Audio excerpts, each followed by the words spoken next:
sin Él, nada de lo que ha sido hecho fue hecho. Versículo 14.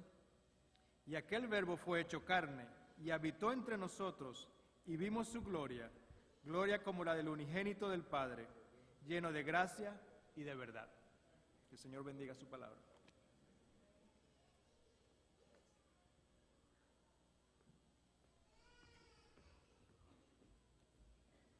Muy buenos días, apreciados hermanos, feliz sábado. El pastor me dice que no me preocupe por el tiempo, pero yo aspiro a que ustedes vengan a la tarde, así que tengo que preocuparme por el tiempo. Quisiera agradecer el privilegio, primeramente a mi Dios, de tener la oportunidad de estar ante ustedes.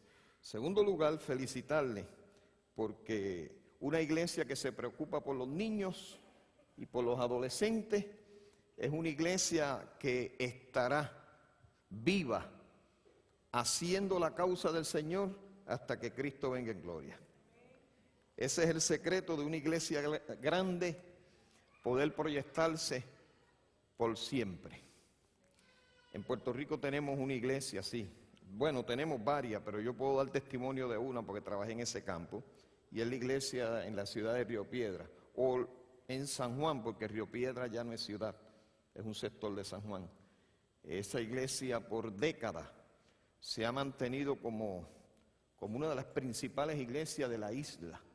Y el secreto es que junta tras junta que viene y va, su blanco son los niños y los jóvenes.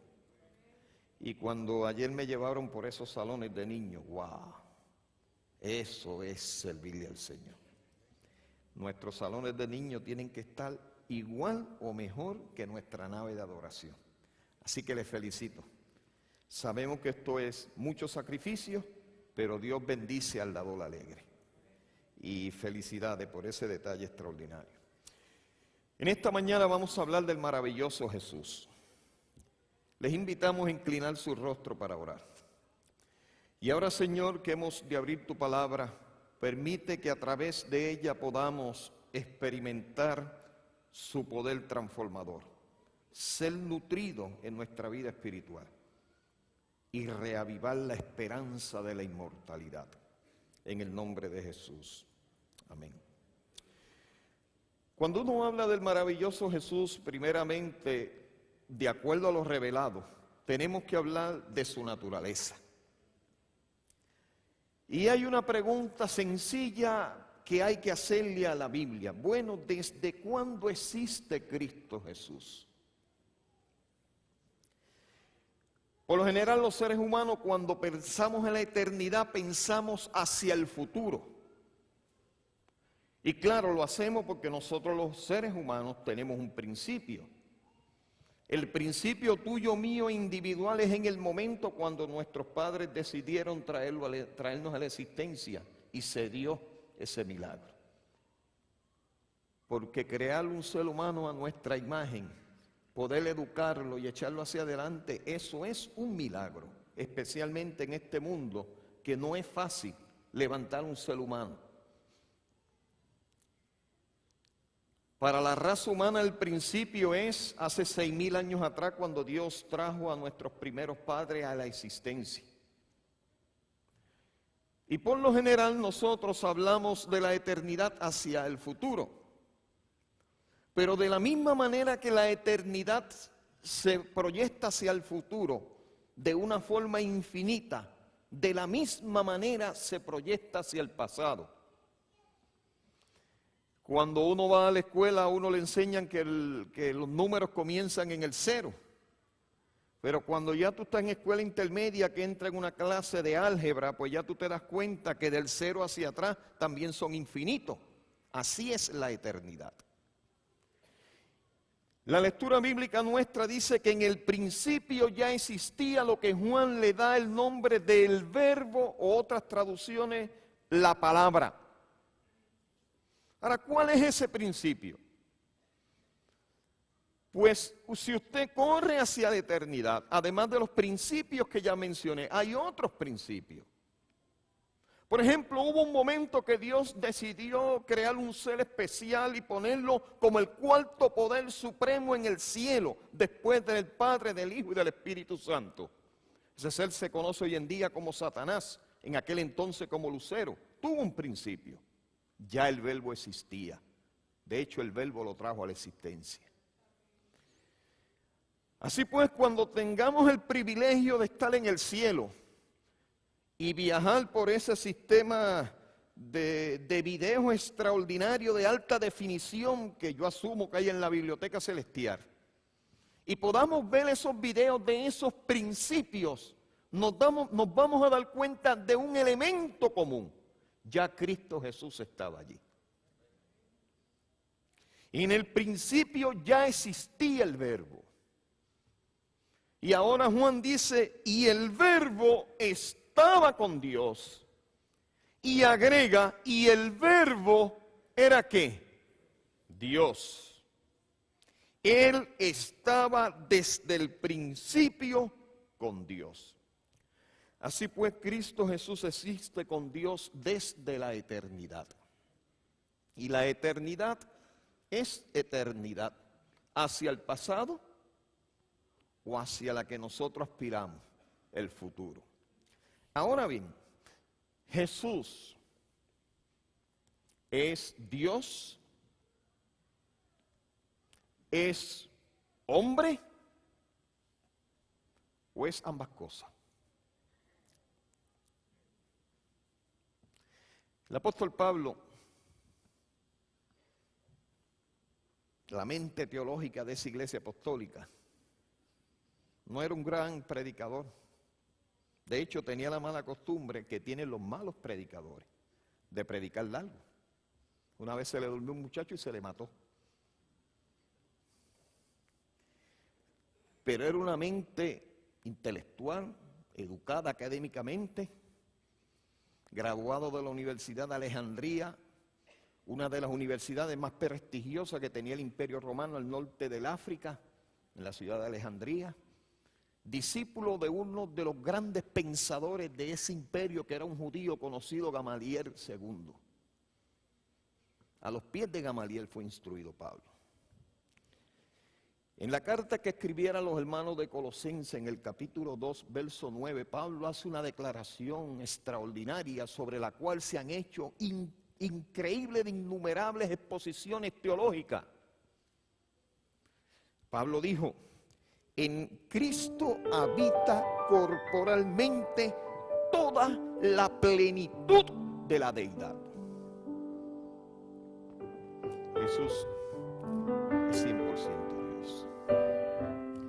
Pero ese mismo apóstol Pablo, ahora escribiéndole a los hermanos de Filipenses, de Filipo debo decir, en la carta a los Filipenses, en el capítulo 2, versos 6 al 7, uno de los versos más hermosos que usted pueda leer sobre cómo Él, siendo Dios, se hizo un ser humano. El apóstol Pablo establece que por amor a cada uno de los seres humanos, Jesús se hizo hombre. Dice el apóstol, aunque era de condición divina, se despojó a sí mismo, tomó la condición de siervo y se hizo semejante a los hombres. Jesús es 100% humano también. ¿Alguna vez usted se ha preguntado por qué se le llamó Jesús? De hecho, ese nombre nadie lo utilizó antes del nacimiento de Jesús. Ese nombre había sido preservado desde la eternidad para un momento histórico. Ese nombre se lo reveló Gabriel, el ángel, a José cuando le dijo, lo llamarás Jesús, porque Él salvará a su pueblo de sus pecados. Jesús significa Salvador. Pero en el versículo 23 inmediatamente de ese capítulo 1 de San Mateo, Mateo nos dice que a Jesús se le dio entonces un segundo nombre. Lo llamarás Emanuel, que significa Dios con nosotros. Y Lucas 1:32 dice, será grande, reveló el ángel, y será llamado Hijo de ¿quién? Del Altísimo. La existencia de Jesús ha sido eterna y seguirá siendo eterna porque es Dios. Ahora vamos con una pregunta de esas que tienen ganchito. Usted es una selección múltiple. Usted levanta la mano a medida que usted esté convencida de una de las aseveraciones que yo voy a hacer. ¿Quién fue el creador de ese Dios trino? ¿El Padre? ¿Estén de acuerdo? Levanten la mano. Con el Padre como creador. ¿El Hijo? Wow. El Espíritu Santo. Ahora sí que yo estoy confundido. ¿Cuántos de los que están aquí son adventistas del séptimo día? A ver las manos. Muy bien. ¿Cuántos alguna vez saben lo que es la Biblia? ¿Y la han leído alguna vez en su vida? Entonces vuelve la pregunta. Esta no tiene ganchito. ¿Quién es el creador de ese Dios trino? ¿Cuántos creen que es el Dios el Padre, el creador? Aquí se tiró uno al ruedo, un valiente, te felicito. 2 más por aquí. Bueno, el Padre está cogiendo algunos votos, allá hay otro más, 3, 4. Muy bien. ¿Alguien más que quiera unirse antes de...? Hay una más que se une, perfecto. Pasamos, segunda alternativa, el Hijo. 1, 2, 3, 4. Se ha empatado, 5, se fue adelante. El Espíritu Santo. ¡Wow! Buenos hermanos, el acto de la creación fue concebido por la Trinidad, el Dios Trino. Fue concebido por la Trinidad. La Trinidad trazó los planes de todos los actos creativos. Pero el que ejecutó la creación fue la segunda persona de la deidad, Cristo Jesús. Dice el versículo 2 de Juan, todas las cosas fueron hechas por Él, por el Verbo. El Verbo fue el que dijo, sea la luz, y fue la luz. Y nada de cuanto existe, dice Juan, fue hecho sin Él. Y ahora el apóstol Pablo, en el versículo 16 de la carta que mencionamos ahorita de los Colosenses, dice, por Él fueron creadas todas las cosas, las que están en los cielos, las que están en la tierra, todo fue creado por medio de Él y para Él. ¿Quién fue el creador? Cristo Jesús. Y de hecho, es increíble ese acto creativo. Moisés nos dice que en el principio creó Dios ¿qué? Los cielos y la tierra. En ese principio, Dios creó los cielos y la tierra. Pasó un tiempo, ¿cuánto? Yo no sé, no me pregunte, porque eso no, yo no lo sé. Pero llegó el momento que Dios decidió, después de la rebelión, traer a la existencia un ser a su imagen y semejanza, para llenar el vacío que dejó la rebelión en el cielo, y decidió traer a la existencia lo que conocemos como la raza humana.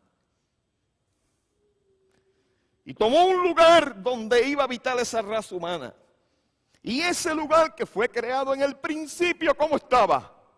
Desordenado y vacío. Y el Espíritu Santo se movía sobre las haz.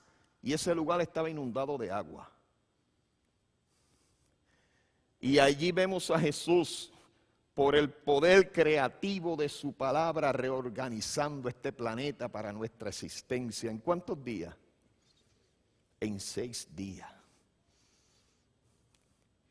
Y ahora en ese día santo hace un acto creativo, pero ahora no utiliza el poder creativo de su palabra, sino que utiliza el poder creativo de sus manos. Y de los elementos de esa misma materia, de ese planeta, forma, como si cuando usted está montando un rompecabezas al ser humano. Y de su propia boca esparce aliento de vida sobre eso creado con la mano. Y salió a la existencia nuestros primeros padres. ¿Qué día? Sexto. ¿Y qué hizo el próximo periodo de tiempo? De 24 horas. Descansó. Un sexto día, ese mismo Creador ofrendó su vida en rescate por la nuestra en la cruz del Calvario. ¿Y qué hizo el próximo día? Descansó en la tumba. Por lo tanto, estas horas que sacamos para adorar a ese Dios que trasciende lo que ha creado y se hace presente para recibir nuestra adoración, toma un significado extraordinario. No solamente este periodo nos recuerda que Cristo Jesús fue nuestro creador, sino que ese mismo creador fue también nuestro redentor. Y Jesús como Redentor tenía una principal misión y todavía sigue siendo su principal misión. La revela Él mismo en el Evangelio según San Lucas capítulo 19 versículo 3. La Biblia dice que Jesús vino a buscar y a salvar lo que se había perdido. ¿Y qué se había perdido? La corona de la creación de Dios. Cuando usted quiere tener una idea cómo es Dios, usted tiene que mirar a un ser humano. Porque fue hecho a imagen y semejanza ¿de quién? De su Creador. Y es increíble cómo nuestro Salvador, a pesar de la decisión que tomaron nuestros primeros padres, Él siguió detrás de la raza humana con el propósito de lograr su misión, salvarla, restaurarla, vindicarla, establecerla, ponerla a existir de acuerdo al propósito por la cual fue creada. Hay que decir amén ahora. Como que aquí hace falta la pizarra electrónica también, ¿verdad? Cuando Jesús se le aparece a Moisés de una forma extraordinaria, un arbusto ardiendo. De hecho, eso no era algo extraordinario para Moisés, porque en el área donde él pastoreaba, eso sucedía diariamente. Eso se llama combustión espontánea. En el área sur de Puerto Rico, donde yo pastoreo, de los meses de enero a mayo, que no llueve, ocurre mucho combustión espontánea y se queman los pastos. Hay unos fuegos forestales grandes. Pero Moisés está curioso porque ese arbusto que empezó a arder no se consumía. Se mantenía igualito pero ardiendo en llama. Y ya usted sabe que el ave que más abunda es ¿cuál? Los boricuas la saben. ¿Cuál es? El averiguado. Moisés corrió a ver cuál era el fenómeno. Y cuando llega allí recibe una amonestación que a nosotros nos choca. Una voz que le dice, quítate tu sandalia porque el lugar que pisa, ¿qué? A nosotros nos dicen todo lo contrario. No se te ocurra quitarte los zapatos en la iglesia, eso es un acto de irreverencia. Pero así son las cosas culturales. Quítate la sandalia. Y ahí comenzó un diálogo extraordinario entre Jesús y Moisés. Moisés no quería ir a la misión. De hecho, hace mucho tiempo antes pareciera que sí quería la misión. Tenía un fervor tan extraordinario que tuvo que huir de su patria y de ser el próximo faraón porque cometió homicidio defendiendo a un israelita. Pero ahora, después de años de pastorear ovejas, como que él no está muy convencido de su misión. y comienza ese diálogo. Y todos los obstáculos que puso Moisés, el Señor se los fue venciendo uno a uno. Hasta que finalmente no le quedó decir otra cosa. Ven acá, el lugar donde yo voy hay muchas deidades. ¿En nombre de quién yo me presentaré? ¿Con qué nombre te identificaré? ¿Y qué le dijo Jesús? Simplemente va a decir, te envía el gran yo soy. Y ese título Jesús lo toma nuevamente en el Evangelio según San Juan. Y hay una serie de figuras que utilizó Jesús utilizando el gran yo soy para ilustrar su ministerio, para que nosotros podamos entender cuán abarcante, cuán comprometido Jesús está con nuestra salvación. Jesús dijo en Juan 8:12, yo soy la luz ¿de dónde? Del mundo. La luz. A veces la luz molesta. Ahora casi yo no puedo ver su rostro. Pero hace falta esa luz para que puedan grabar y los que nos vean por la bendición de la tecnología puedan disfrutar con ustedes. Pero cuando usted ve el poder extraordinario de la luz es cuando usted está en un lugar totalmente oscuro. Un simple cerillo, o como le decimos allá en la isla, un fósforo, es suficiente para iluminar todo un lugar oscuro. Un simple cerillo. El poder de la luz es extraordinario. Jesús dijo, yo soy la luz del mundo. Amén. Pero en Juan capítulo 10, versículo 9, Jesús dijo, yo soy la puerta.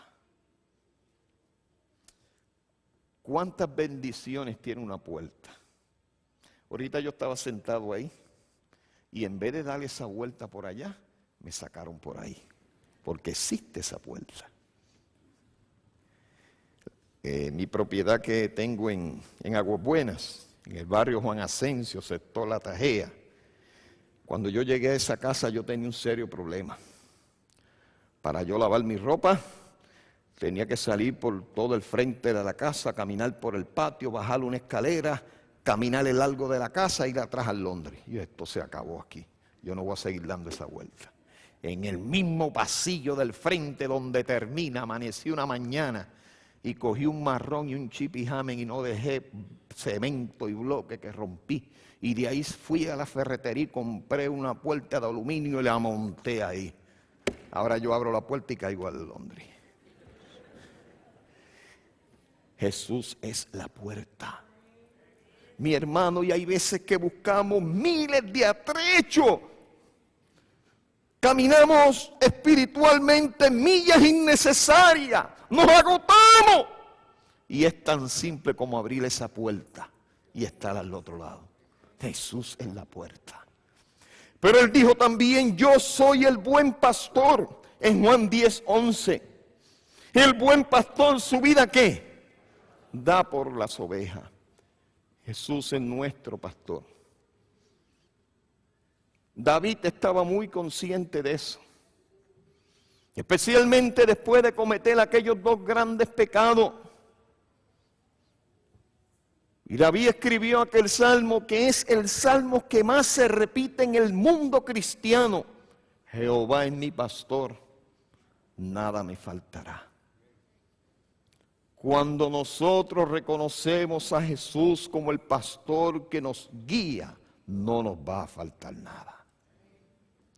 Pero también Jesús usó otra figura.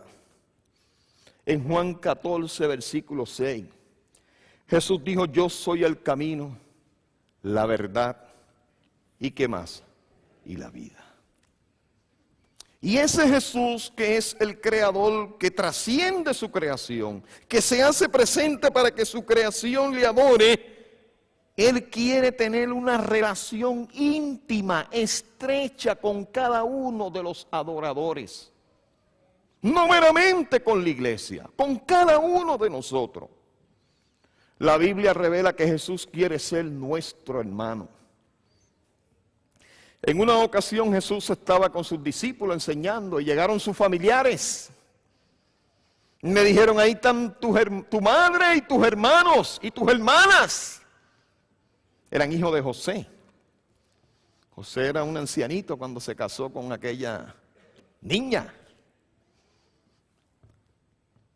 Como dicen allá en la patria, ya José olía a chiforoben. María olía a rosa fresca. Por eso vemos a Jesús muy temprano en su comenzando su preadolescencia siendo un huérfano de padre. Y cuando le dijeron que allí estaban sus hermanos, Jesús dijo: porque todo aquel que hace la voluntad de mi Padre que está en los cielos, ese es mi hermano, dijo Jesús. Esa es mi hermana y mi madre. Cristo quiere ser nuestro hermano. Qué hermosa es la relación entre hermanos, ¿verdad? Especialmente cuando usted es un hermano menor. Yo nunca tuve el privilegio de ser hermano menor, yo soy el hermano mayor. Así que mi hermano buscaba problemas y contando con que yo la ayudara. Y no es fácil ser hermano mayor así. Cuanto cocotazo se soltaba lo cogía yo. Pero él le sacaba provecho. Jesús quiere ser nuestro hermano. La segunda relación que quiere tener Jesús con nosotros es una más íntima aún. Dice Juan 15:15, dijo Jesús: ya no os llamaré siervo, porque el siervo no sabe lo que hace su Señor. Os he llamado amigos. Qué buenas son las relaciones de amigos. De hecho, hay cosas que usted le confía a sus amigos que no se la confía a sus hermanos carnales, a menos que algún hermano carnal suyo sea su amigo también. Y la familia se sorprende a veces, porque más saben nuestros amigos de nosotros que nuestros mismos familiares. Así que papá que está criando y mamá, no solamente sé padre, aprende a ser amigo, porque cuando lleguen a la adolescencia los grandes secretos los van a saber los amigos y tú jamás te enterarás. ¿Sabe cuándo te vas a enterar? Cuando ellos estén cansados y se reúnan en un círculo familiar, entonces empiecen a hablar que tú vas a ser mi madre. Todo eso estaba pasando. Sé amigo de tus hijos. Pero Jesús quiere tener con nosotros una relación más íntima que amigo. ¿Cuál es la relación más íntima después de amigo? A ver. ¿Ah? ¿La de qué? De padre. Esposo. Muchacho, ahí es donde se guardan los grandes secretos. ¿Tú no sabías eso? De ambos lados hay una relación más íntima que dos esposos. ¿Cuál es esa relación? A ver, dígala. ¿Cómo? ¿Abuelo? No, los abuelos son alcahuetes. Lo digo porque soy abuelo, que conste. Otra. ¿Ah? No, pero aquí entre nosotros los seres humanos. Usted no sabe cuál es esa relación más íntima que la de esposo, no la sabe. La relación de cliente-abogado. Esa es la relación más íntima que hay. De hecho, en el Código Penal de Puerto Rico, cuando usted le confía algo a un abogado, el abogado no puede bajo ninguna situación exponer lo que usted le ha dicho, porque está sujeto a cárcel y a perder su licencia de operar. Y la Biblia dice: hijitos, estas cosas os he escrito para que no pequéis. Y si alguno hubiere pecado, ¿qué? Abogado tenemos para con el Padre. ¿A quién? A Jesucristo el justo. Y hermano, ahora yo voy a leer uno de los versículos más conmovedores que tiene el Nuevo Testamento. Y le adelanto, no es Juan capítulo 3, versículo 16, no es ese. Cuando uno lee estas palabras sencillas, cortas, Uno tiene que caer derretido como le pasa a la mantequilla cuando se pone ante el fuego. Noten lo que dice Juan capítulo 14, versículo 27. Noten lo que siente Jesús hacia nosotros. Dice la Biblia que habiendo amado a los suyos que estaban en el mundo, los amó hasta lo sumo. Y hay 4 cosas que Jesús quiere darte en esta vida. ¿Cuántas? No en la eternidad, vamos a aclarar, no en la inmortalidad, sino en tu vida diaria. ¿Cuántas cosas? 4. Esas 4 cosas las vamos a saber ahorita, a la puesta del sol, en nuestra segunda reunión. Y hay una promesa maravillosa que Jesús se ha comprometido con cada uno de nosotros. También en la tarde la vamos a entender. Y sobre todo hay 6 cosas que debemos realizar en respuesta a lo maravilloso que es Cristo Jesús. También esta tarde. Pero Jesús es nuestro abogado. Y hay que aprender a aceptarlo como nuestro abogado. ¿Por qué? Cuando esta gran nación se estaba desarrollando, que todavía no existían los vehículos de combustión interna, que uno se movía de una ciudad a otra, básicamente a caballo o por carruaje, tirado por caballo. En una de estas grandes ciudades había un niño jugando en unas polvorientas de esas calles. Y venía un carruaje totalmente desbocado, no había forma de detenerlo. E iba un joven con su maletín. Y cuando vio la situación, se lanzó sobre aquellos caballos. Con una agilidad extraordinaria que solamente la puede hacer un joven, logró sacar al niño del medio de la calle. Pero aquel joven recibió las consecuencias nefastas de ser arrollado por el carro y los caballos. Le tomó muchos años prácticamente reconstruir su cuerpo, especialmente por la poca técnica médica que había en aquel entonces. Y pasaron los años y comenzaron los vehículos de combustión espontánea. Llegaron las lavadoras a las casas, la energía eléctrica, los primeros radios, la nueva tecnología, que hoy para los jóvenes eso es anticuado, pero eso fue los otros días. De hecho, yo tengo un teléfono aquí que es más inteligente que yo, cuando no sé usarlo hasta él me enseña. Bueno, nosotros somos de la época de las piedras comparada con la hora, pero lo coge mi nieta, que no ha leído nunca el manual instructivo y no tiene 6 años y hace maravillas con él. Increíble. Y se estaba celebrando un juicio. Ya había un hombre ya maduro.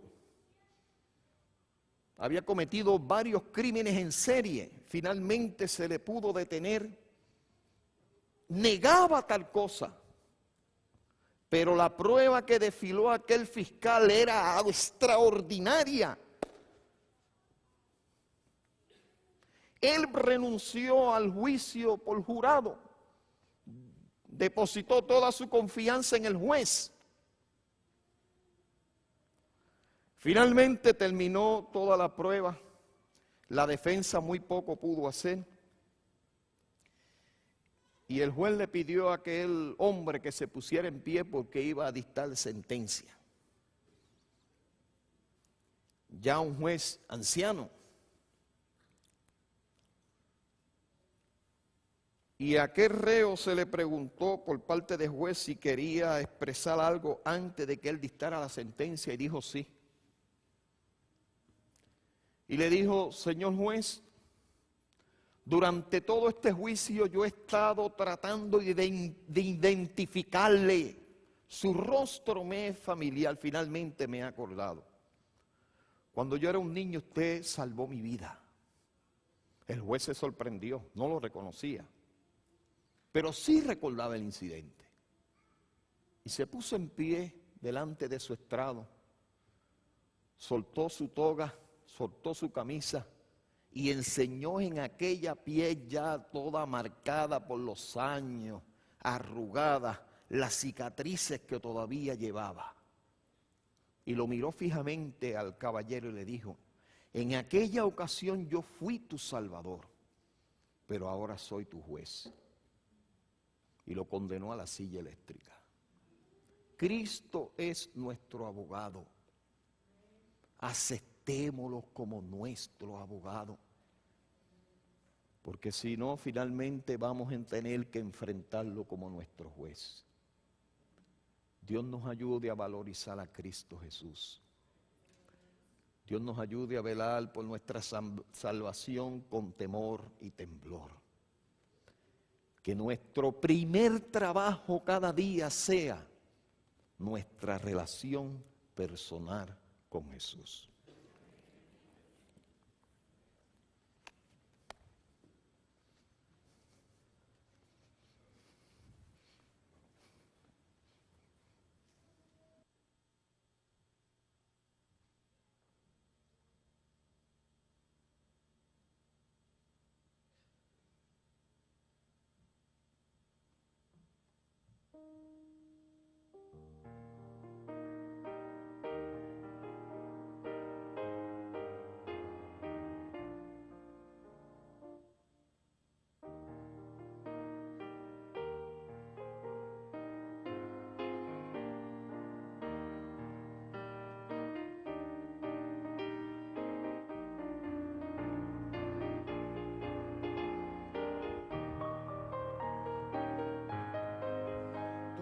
Nos ponemos todos de pie.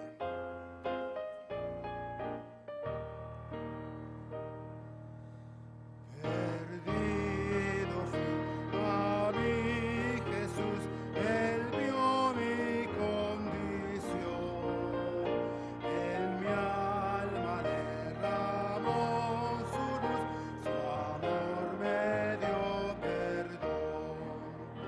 Fue primero en la cruz donde yo vi la luz y mi carga de pecado dejé.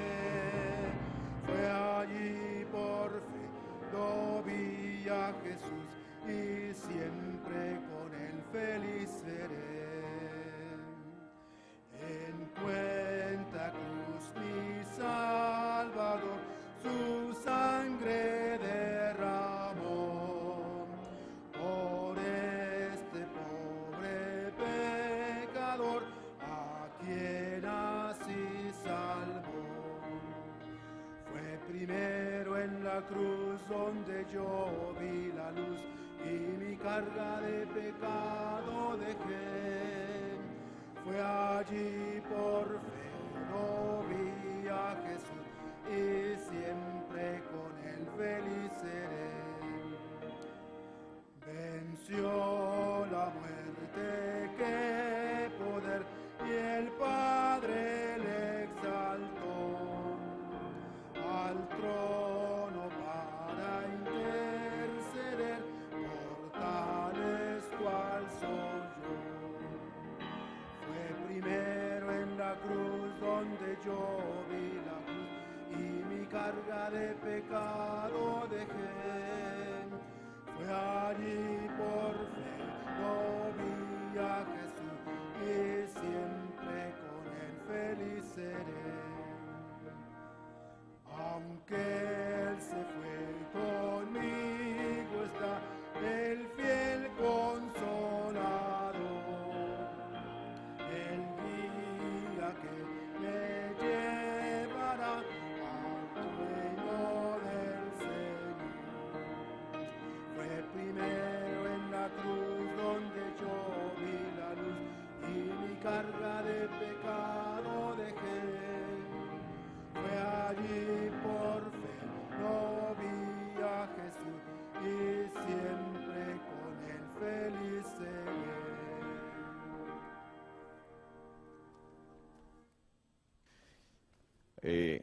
En Puerto Rico hay en las iglesias un club juvenil. Bueno, no es un club, Le llamamos los cadetes médicos. Y entonces allí se nos enseña que ante la duda saluda. Pero yo no lo conozco a ustedes. Así que yo voy a hacer una pregunta. ¿Hay alguna persona aquí que no es miembro de la Iglesia Adventista del Séptimo Día? ¿Hay alguna persona?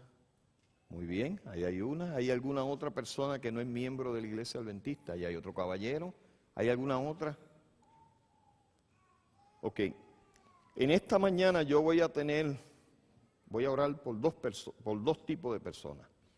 Yo quiero orar por ustedes dos si hay alguno que quieran unirse a la oración, amén. Y le voy a decir por qué voy a orar por ustedes. En primer lugar, porque el Señor le conceda cada día una buena salud. ¿Me permiten orar por eso? Amén. Segundo lugar, voy a orar porque el Señor le provea cada día el pan nuestro de cada día. Porque sin eso la vida se complica. Y en tercer lugar, yo voy a orar porque ustedes puedan reconocer al maravilloso Jesús como su Salvador y Redentor. ¿Puedo orar por eso? ¿Puedo orar por eso? Muy bien. Segundo lugar, yo quiero orar por toda persona que tenga alguna condición de salud física. Hoy es exclusivamente de salud física. ¿Hay alguno que tenga algún problema de salud física que quiere que yo ore por él? Muy bien. A esas personas les voy a pedir que se acerquen al frente, si es posible. Venga sin miedo. Y entonces, quiero pedirle también a los dos caballeros que se acerquen aquí, que vengan, que también para entonces incluirlos en la oración por lo que le prometí. Hermano, la Biblia dice que la oración tiene poder. De hecho, cuando hay mucha oración, ¿hay qué? Mucho poder. Cuando hay poca oración, ¿hay qué?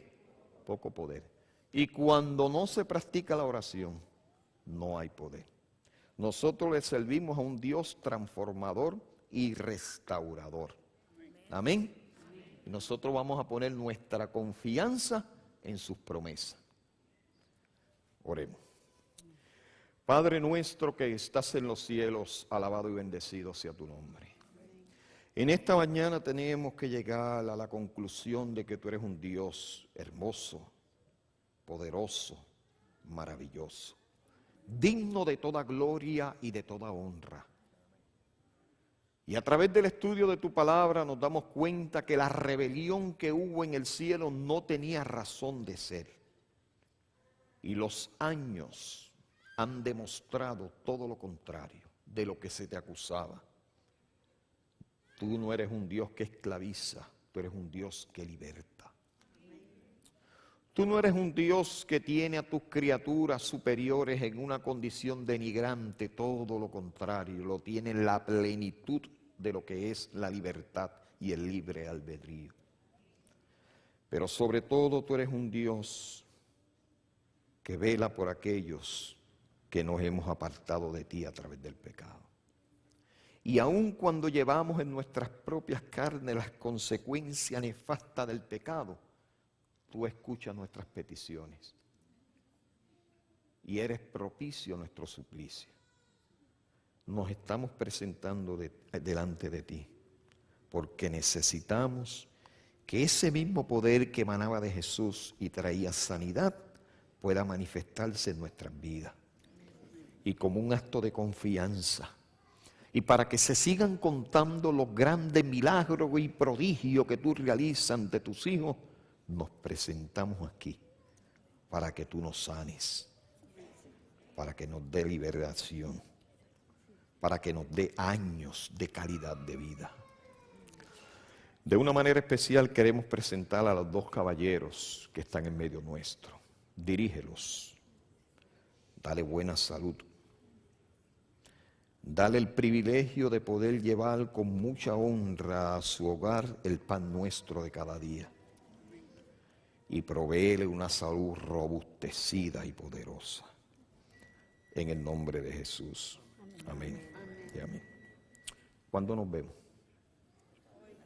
¿A qué hora? A las 6. Muy bien. Ahí estaremos. Amén.